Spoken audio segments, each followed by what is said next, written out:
பதஞ்சலியோடைய யோக சூத்திரனுடைய 2ஆம் பாகத்தை நம்ம பண்ணிட்டு இருக்கிறோம்.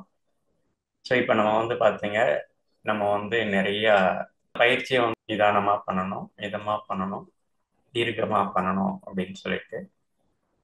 இரண்டாவதாக இந்த தீர்க்கமாக பண்ணும்போது நம்ம எங்கே போய் நிற்கிறோம் அப்படிங்கும்போது ஈஸ்வர பிரணிதானம் அப்படின்றத பார்த்தோம். இந்த ஈஸ்வர பிரணிதானம் அப்படின்னாக்க நம்ம அந்த ஈஸ்வரன் சொல்றது நம்மளுடைய சக்தி. நமக்கு இப்போ உந்துதல் சக்தி. நம்ம இங்கே உட்காரணும், இன்னைக்கு ஏதோ ஒரு மெசேஜ் கொடுக்கறதா சொல்லியிருக்காங்களே, நம்ம போய் உட்காரணும், உங்களை ஒன்று உள்ள உந்துதல் பண்ணி உங்களுக்கு உட்கார வைக்கிது பார்த்தீங்களா, அந்த சக்தியை தான் நம்ம பேசுகிறோம். நீங்கள் உட்கார்ந்தது இல்லை, உங்களை உள்ள உட்கார வைக்க சொல்லி ஒன்று வச்சு சொல்லிச்சு இல்லையா, அதை பேசுகிறோம். அதுக்கு தான் நேற்று உதாரணம் சொன்னோம். வீணையில இருந்து ஒரு இசை வருது, அந்த கருவி மூலியமா அது வருது. அந்த வீணையினால வரல, அந்த வீணை கருவி மூலியமா வருது. அப்போ அதை வாசிக்கிற ஒரு விரல் மூலியமா வருதுன்னா அந்த விரல் மூலியமா அது வருது, தவிர அந்த விரல்னால வரல.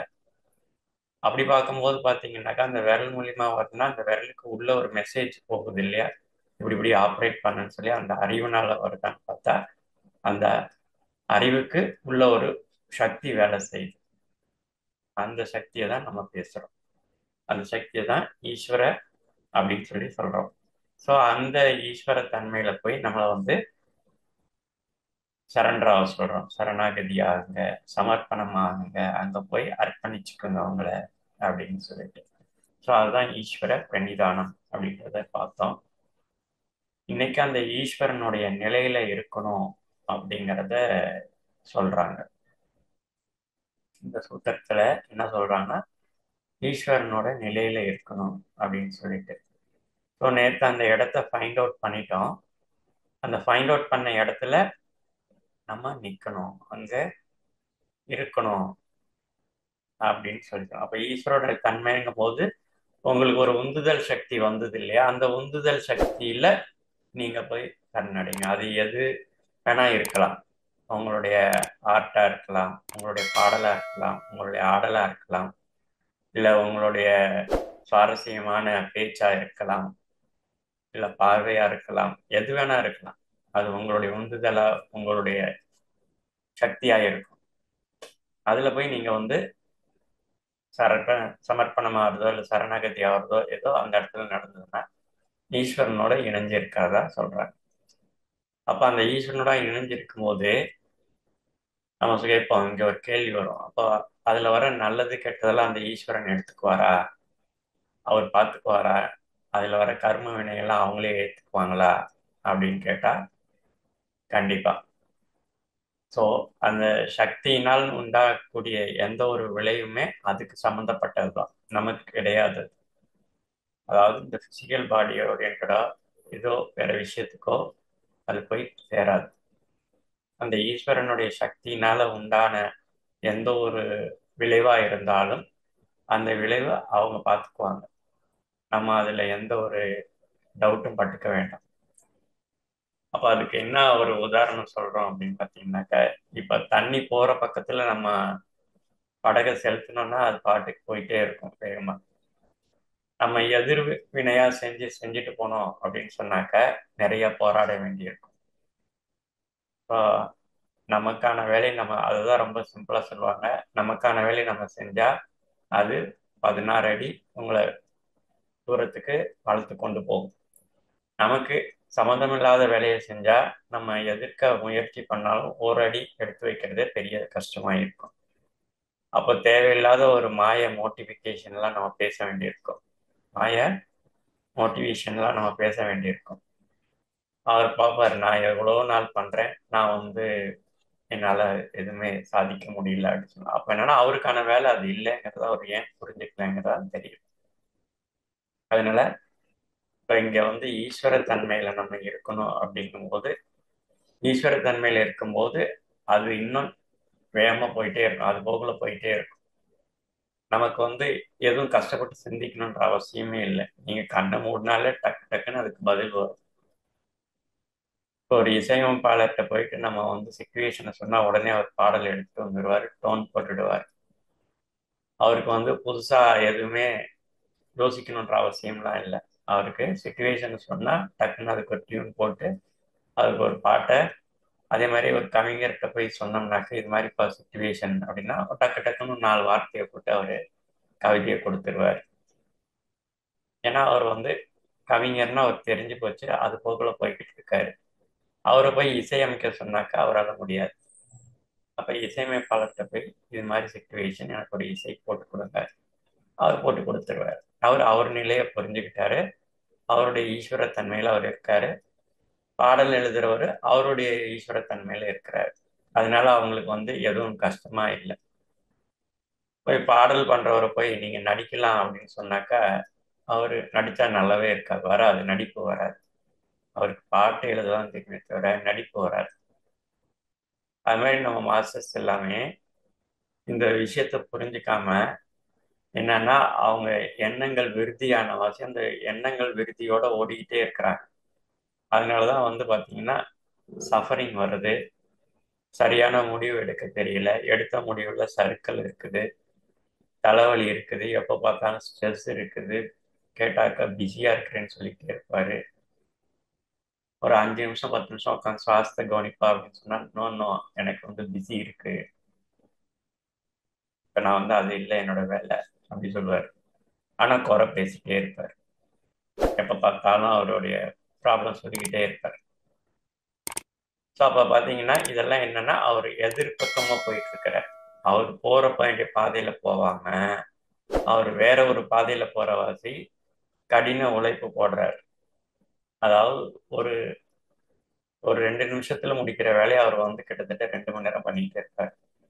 நான் ஹார்ட் ஒர்க் பண்றேன்ற பேர் வழியில நேச்சரோட இருக்கும்போது ஹார்ட் ஒர்க்கே வேலை இல்லை, அது ஹார்ட் ஒர்க்குன்னு சொல்ல மாட்டாங்க அவங்க. இப்போ ஒரு ஒருத்தர் லவ் பண்ணும்போது பார்த்தீங்கன்னா அவங்ககிட்ட போய் ஹார்டா நீங்க லவ் பண்றீங்களான்னு கேட்க முடியுமானா இருக்காது. அவங்க வந்து நீங்க அந்த லவ் பண்றதுக்கு நீங்க ஹார்ட் ஒர்க் பண்றீங்களான்னு கேட்டாக்கா அவங்களுக்கு அது யோசனையா இருக்கும், என்ன புதுசா ஏதோ கேட்கிறாரு, லவ் போய் ஹார்டா ஒர்க் பண்றது லவ்வா அப்படின்னு சொல்லி கேட்பாரு. அவர் சொல்லுவாரு, எல்லாமே எனக்கு ஒரு ஜாய், எல்லாமே எனக்கு ஒரு இன்பம்,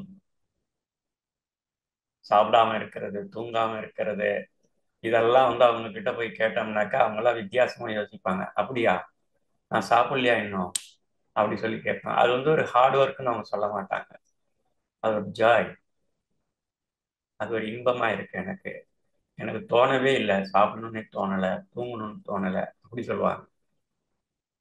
இப்ப போய் வேலைக்கு போறவங்கள போய் கேட்டீங்கன்னாக்கா காலையில இருந்து சாயந்தரம் வரைக்கும் நான் ஒர்க் பண்றேன், ஹார்ட் ஒர்க் பண்றேன்.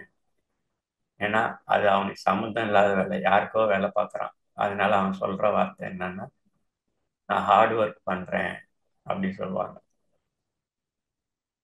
ஸோ அந்த மாதிரி நமக்கு சம்மந்தம் இல்லாத வேலையை பார்க்கும்போது அதில் 1000 சலிப்புகள் வரும், சந்தேகங்கள் வரும், ரொம்ப டெட் ஸ்லோவாக போயிட்டு இருக்கும் எல்லாமே. அதே நமக்கான ஒரு வேலையா இருந்தா நேரம் போறதே தெரியாது. அவங்களுக்கு காலம்லாம் வந்து ஒரு நாள் வந்து ஒரு நிமிஷம் மாதிரி தெரியும். அவங்க போற திசையில போனா ஒரு நாள்ங்கிறது ஒரு சின்ன துளி நேரங்கள் மாதிரி தெரியும், வேகமா ஓடும் அவங்களுக்கு நாட்கள்.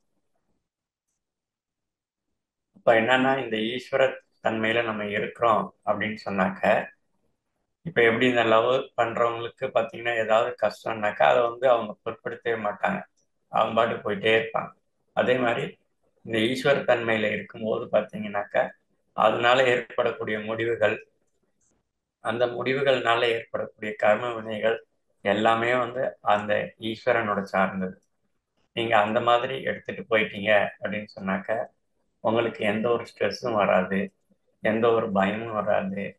அந்த தடைகள் சொல்லுவோம் இல்லையா, அவித்யா ஸ்மிதராக தேவசாமி நிவாசம் சொல்லிட்டு, இந்த தடைகளுக்கெல்லாம் உங்களுக்கு வந்து இடமே கிடையாது. நீங்க பாட்டுக்கு போயிட்டே இருப்பீங்க, எது மேலேயும் பற்று வைக்க மாட்டீங்க. என்ன சொல்றீங்க, எல்லாம் அந்த ஈஸ்வரனுக்கே அர்ப்பணம், எல்லாமே வந்து அவன் பார்த்துக்குவான். ஏன் உனக்கு இது பண்ணா பயமா இல்லையா அப்படின்னு கேட்டா, நான் ஏன் பயப்படணும், இது என்னோட முடிவு இல்லையே, என்னோட ஈஸ்வரனோட முடிவாச்சு அப்படி சொல்லுவாங்க. ஸோ அப்போ அந்த ஈஸ்வரன்றது இங்கே எதை குறிப்பிடுறோம் அப்படின்னு சொன்னாக்க, உங்களுக்குள்ள இருக்கக்கூடிய அந்த யதார்த்தமான சத்தியத்தை தான் நம்ம அதை ஈஸ்வரன் சொல்றோம். நேற்று பதிவில் அதை விவரமா பேசிட்டோம். அப்போ அந்த உள்ளக்கூடிய அந்த சக்தியை தான் ஈஸ்வரன் சொல்றோம். அதனோட அவன் சரணாகதியாக இருக்கும்போது பயணம் எப்பவுமே எளிமையா இருக்கும். எந்த ஒரு தவறோ கஷ்டமோ தவறான முடிவோ ஏதோ நடந்திருந்தாலும் சரி, நம்ம அதை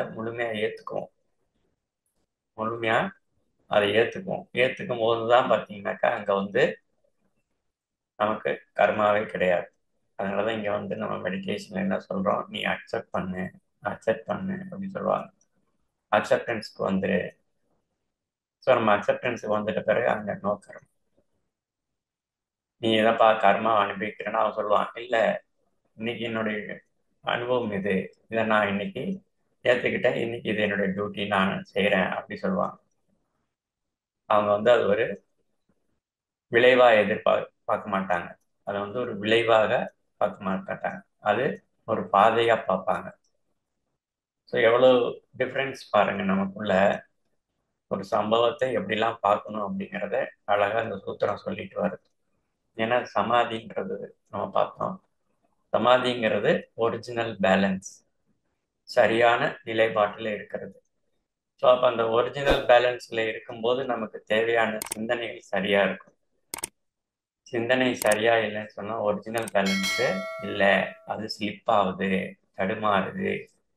ஸோ அப்போ அந்த ஒரிஜினல் பேலன்ஸ்ல இருக்கணும் அப்படின்னு சொன்னாக்க அந்த ஈஸ்வர தன்மையில நம்ம இருக்கிறத தொடர்ந்து பயிற்சி பண்ணணும். ஸோ அதனால தான் அந்த ஃபர்ஸ்ட் இதுலயே சொன்னோம், தொடர் பயிற்சியில நிதானம், மிதமாக, கடுமையாக.